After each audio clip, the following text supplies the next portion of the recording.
Hey, babe. Well, listen, it looks like Martell has finally gave us some truth, honey. Let's get into Love and Marriage Huntsville.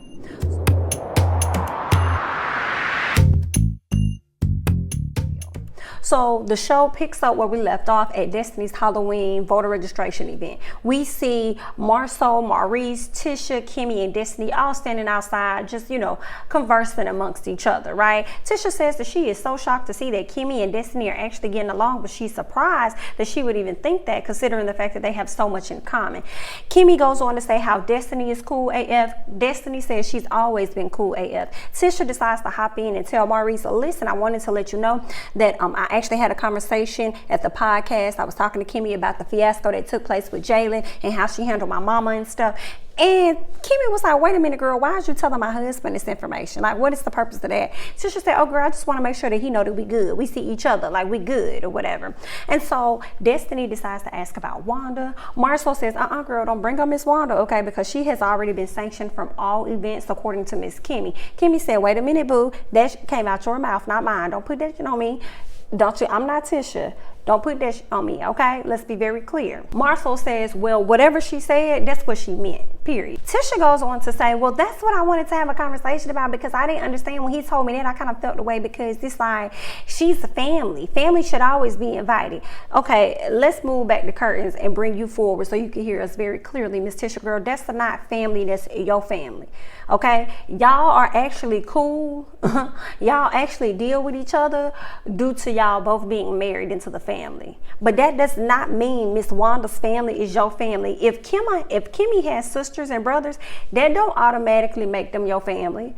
Kimmy mama ain't automatically your family. That's not how that goes, okay? And just like Kimmy said, girl, if we gonna be family, you know how to come in, sit down, and know how to motherfucking act, okay? That just because we family don't mean you can't get your ass put out. Just because we quote unquote family don't mean that you can't be uninvited or not invited at all to events. Excuse me? Maurice tries to have Kimmy back by saying, well, the reason she didn't invite your mama was because the other people were coming and she didn't want anything to transpire between the two, okay? And it only ended up doing exactly what she didn't want to happen.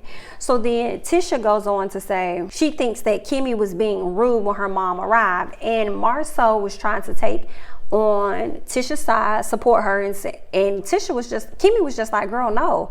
I don't care if I was being rude at night or not. What was rude was for you to invite your mama to an event and not notify nobody and tell nobody that she was going to be attending. What if we didn't have any seats for her? What if it was capped off? We are in the phase of COVID right now. So why would you invite your mama without people knowing? What kind of stuff is that? So then Marceau is like, well, yeah, granny, you're right. She wasn't invited, but you didn't have to be rude when she came in. And I didn't have to speak to her motherfucking ass either when she came in. Excuse me? So I love how Kimmy was on their motherfucking head. Okay, so when Maurice is standing there, Maurice ended up, in my opinion, taking the side of Marceau and Tisha by saying, well, babe, when you say it like that, you were kind of being rude. It don't fucking matter. Okay, you just sat up here and explained to these people why she did not invite her to avoid the issue happening of, what actually ended up happening anyway. And then you want to flip it and say that she was being rude. How else would you motherfucking feel if you was throwing an event for Monster and some people you didn't want to come showed up? And then not only did they show up, they started some shit when they got there. Excuse me? So I was like, Maurice, I am so sick of his motherfucking ass, especially at the end. He tried to give some advice to Martell towards the end of the show. And I hear you, and you got a point, but at the end of the day, you don't even be showing up how you need to show up for Kimmy sometimes. So you need to sit back and roast your motherfucking marshmallows is what you need to do. Tisha's like, okay, so basically what it is that I can't have my mommy and I cannot have Tisha I cannot have my mommy and Kimmy at the same events. And Kimmy said, well, wait a minute, girl, your issue ain't me and your mama. It's not me and your mama issue, because what I've always told you and I'm going to continue to tell you is I can handle Miss Wanda. Let's be very clear. The issue is that your mama do when she gets to events and starting shit with other folks. That's the issue. So don't come over here to me as if the issue is me and your mama. The issue is your mama and everybody else and the shit that she started. How about that? Kimmy goes into confessional and tell her husband, babe, sometimes you're always trying to be the mediator and there's just a right and there's a wrong. And I'm just like, girl, sometimes I was trying to be a mediator and he need to shut the fuck up and sit the fuck back. Okay? And roast his motherfucking marshmallows. That's what he needs to do. Okay? But I loved Kimmy's energy that she gave everybody. Give it to their ass. Give it to them. Kimmy got so fly with them after Kimmy told her, girl, the issue ain't me and your mama, but your mama and the bullshit she like to keep up. And then Tisha walked off like, I'm gone, y'all ready? Y'all go, yeah, you can't take the heat. Get your ass out the kitchen. Because it's not finna go your way today at all. I don't care how many posts your husband pins to you on Facebook in support of you. He's supposed to do that. Okay? But see, Marcel has the energy of, I can rag on you and I can talk down to you, but can't nobody else do it. Okay. And if you think that's okay, then girl, good luck. Melody in the studio singing away all of her pain. You know, she's getting her cute little bop together or whatever that I think she gonna get a few streams off of. So if that's the way for you to make another coin, go ahead. It's so many talentless people out here that have the audacity to go out there and just put music out there, and they making money from it. So if you have the audacity to go out there and do some that you want to do, that go from talentless singers or people we deem that can't sing or people we deem that can't rap. Well, guess what? They had the audacity to go out there and make some of it. And here we are. They out here doing a motherfucking thing. Okay? So, I mean, if that's what, whether y'all feel like Melody can sing or she can't sing, Melody, I'm here for the coin. So if you want to go out there and put a record out and it's going to get you some streams and you're going to get some money from it or whatever, do a whole video and that's how you're going to release your stress at the same time, girl, do, okay. Go, okay. We got Bow Wow over here finna give us a whole album about his exes. Why is it not okay for this lady to put out a song about her pain? Okay. Melody's brother popped up. He wanted to know, like, girl, why you wasn't at the event? Girl, you brought me out there to the event, sent me to that den, and you wasn't even there. Like, what's going on? She was like, well, I'm so sorry. I was at a place where I'm really in my zen. I'm in peace. And I feel like if I go, I would have had to deal with certain conversations I didn't want to deal with, people I didn't want to deal with. And I just said, you know what? I'm going to go ahead and fall back, scale back, let Martell take the kids, and I'm good. And I apologize about that. She apologized. The brother said, well, cool. I accept that. But speaking of Martell, you know, I had a conversation with Martell about the kids and how the kids said they want Troy to be their daddy, and he completely flipped out on me. Now, in my defense, I mean not defense, but in my opinion, I feel like no man wants to hear that. No parent wants to hear that. I kind of felt like he should have snapped off on you. And the only thing I have with Troy is if Martell insinuated anything about your sexuality when these children have already been around your husband and are aware of what you like or whatever, I feel like if that really bothered you that much, which is the reason you really went to go talk to him about that shit. Okay, you didn't address that thing. You didn't address how he tried to make your sexuality look bad in front of the kids or something like that. Like, you didn't address that. So he should have snapped off on your ass. In addition, I do feel like he came at Martell wrong. As soon as you start talking to him, you start taking shots, this and that. I haven't talked to you since you done this to your wife. And whoop-de-whoop-de-woo, like all these shots. Like, bro, what you want? What you want to talk about? Okay, are you here for you? What do you want to have a conversation about? Okay, so I felt like Troy could have got to the point of the shit Martell said about him. And then he probably could have brought up the situation with the kids or something. You know what I'm saying? So he handled that poorly. He went there for smoke, and Martell gave him just about what it is that he wanted.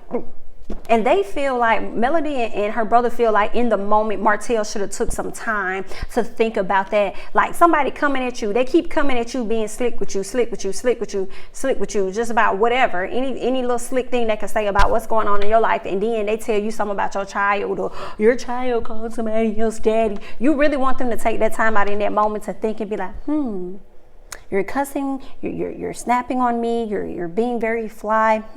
Let me think about what is happening with my kids. He may think about that shit afterwards, but ain't nobody thinking about this shit in the moment. Ain't nobody thinking about that in no moment.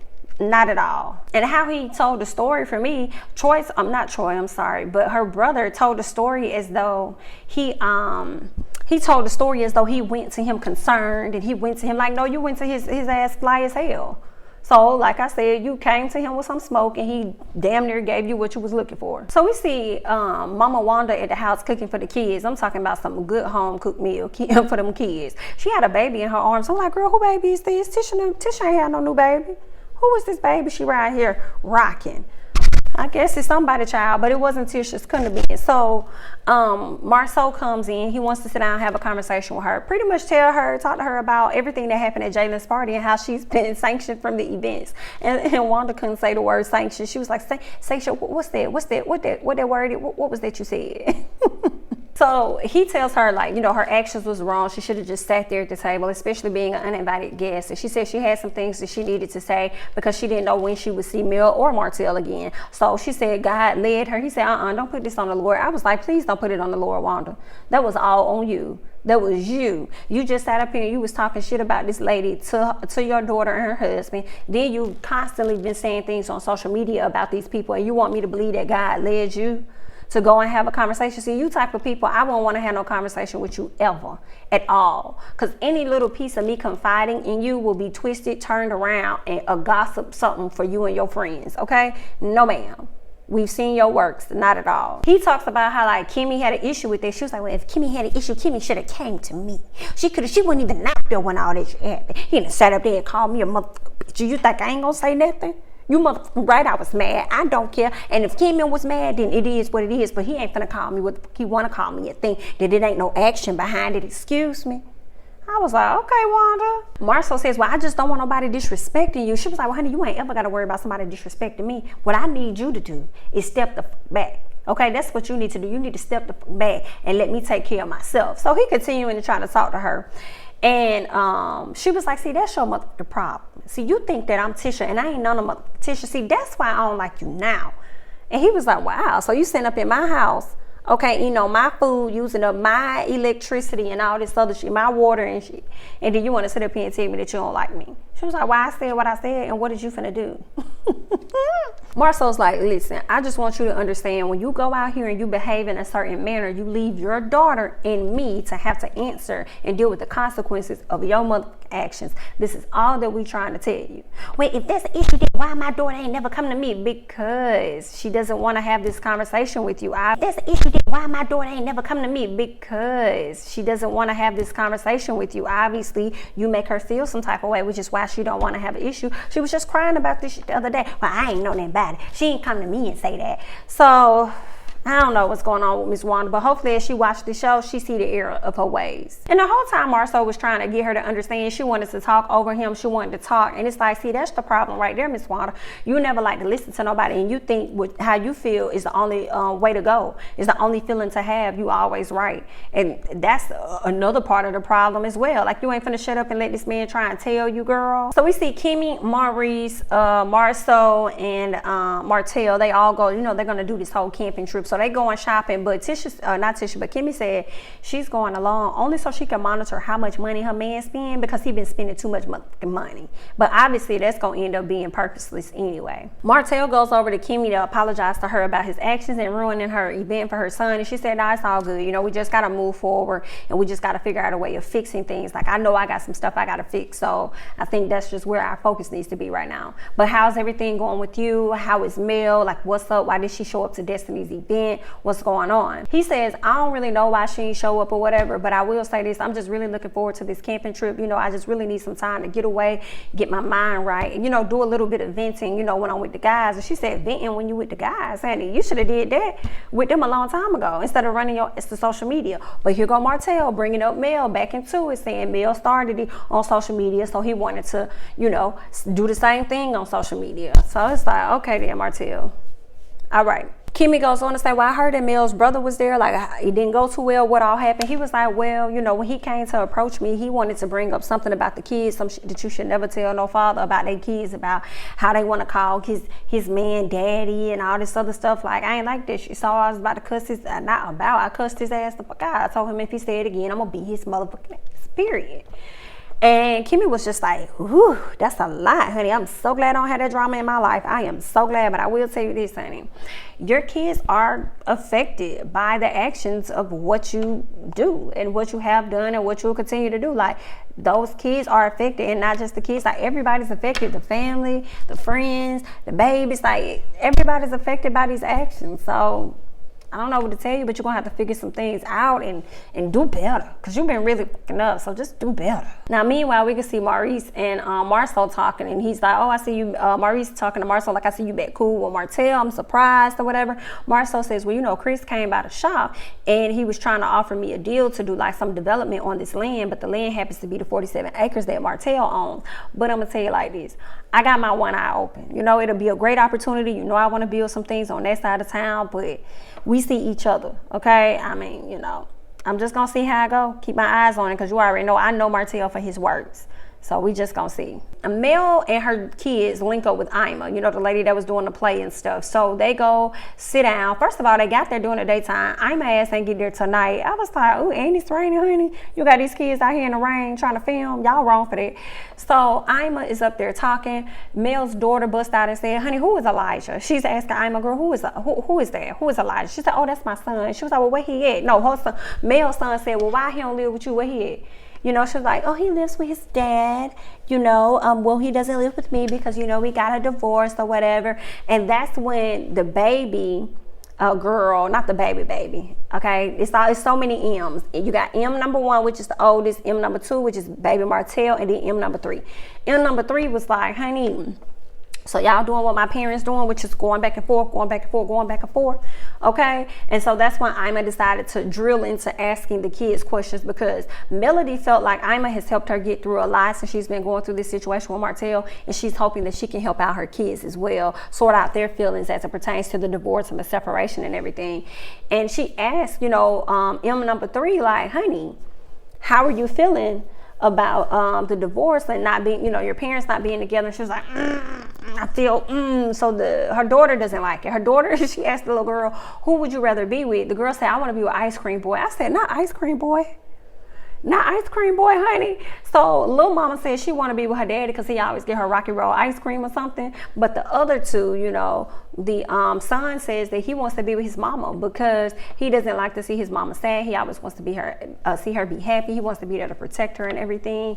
He was like, even the little boy, like the kids see and know so much. It's so sad. Like the little boy said, like, just when you went over there to get your clothes, he started acting like a crazy man. This is what you're showing to your babies, you nutbag, okay? So then he says, the little boy says, I'd rather be with my mama. And then you ask M number 1, and she's like, I'd rather live with my mama. Is what they saying. They rather be around with their mama. So, honey, them kids is over Mr. Martell.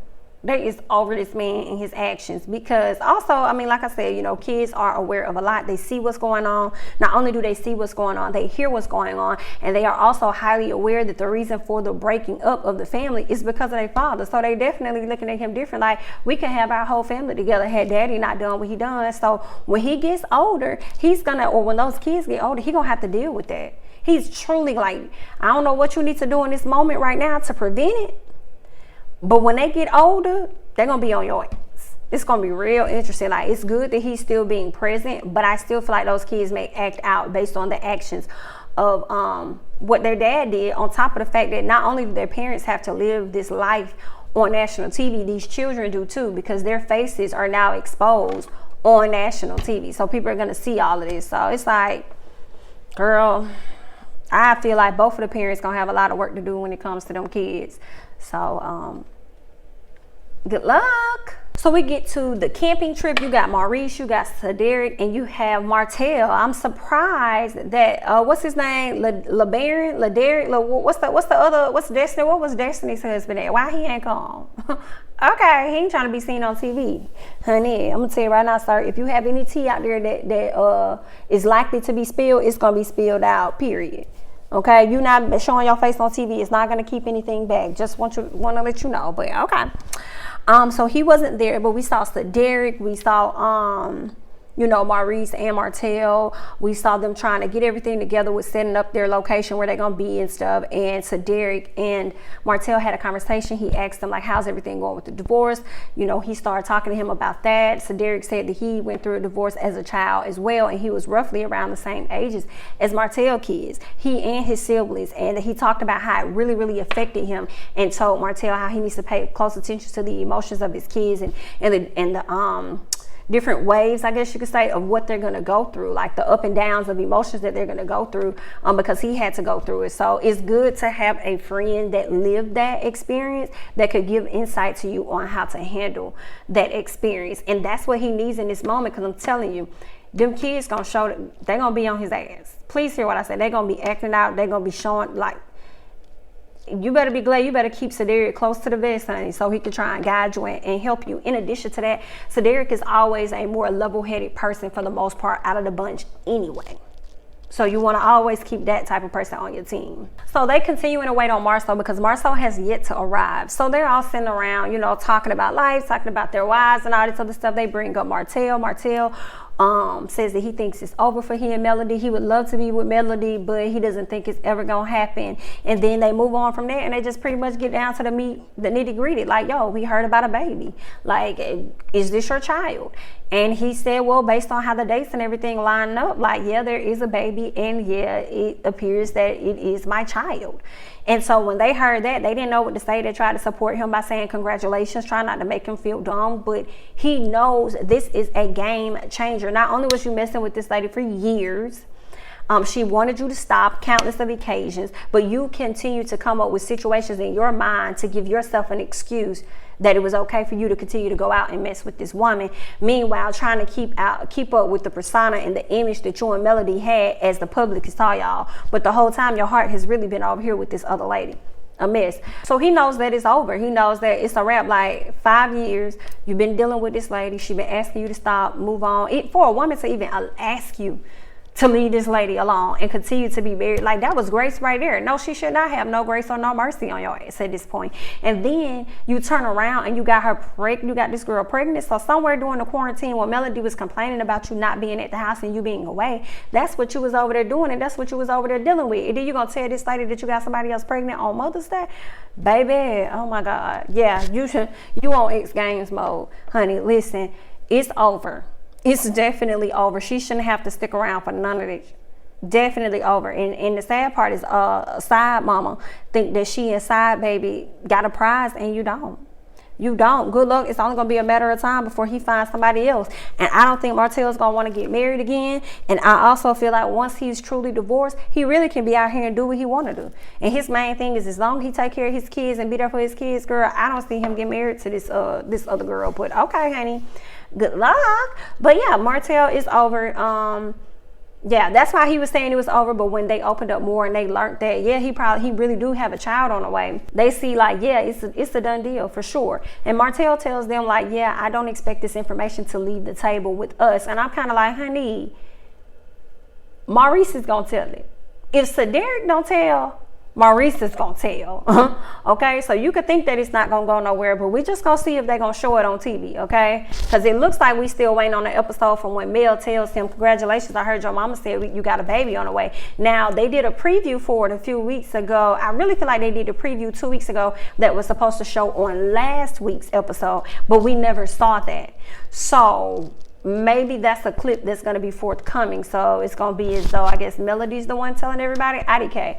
But I think Maurice is probably going to be the one telling folks like, yeah, he confirmed that he got a baby on the way. But it is what it is. I don't know why you're saying that they really shouldn't tell nobody, because it's already out here in the streets. You just confirmed it. So either way, honey, good luck. And one thing I just want to highlight, like, Martell, I am so tired of you constantly bringing Mel into your BS as though you cheating on her was not enough.